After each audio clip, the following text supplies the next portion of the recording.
Hi guys, today we'll be dealing with how to perform a factory reset on your Panasonic TV. As you know, a factory reset is a way to restore your Panasonic Smart TV to its original settings. This can be useful if you're experiencing problems or issues with your TV, or if you want to give it away, or you might want to wipe out all your personal data. To perform a factory reset on your TV, you will need to use the TV remote. Here are the steps to perform a factory reset on your TV. To begin, you need to turn on your TV and make sure it's connected to the internet.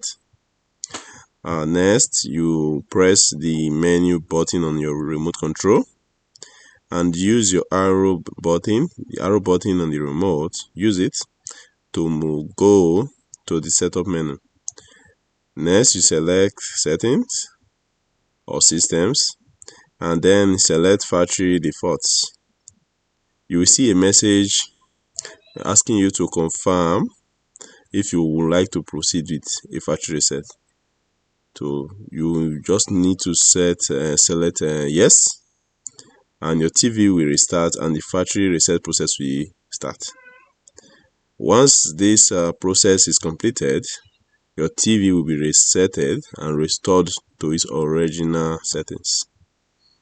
So I want you to know that this process is a good way to fix problems, but you delete your data during this process, and you just have to back up your data before you proceed with this guide.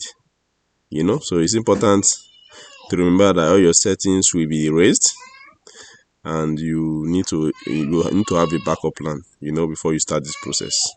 Thank you for watching this video, and don't forget to subscribe to our channel.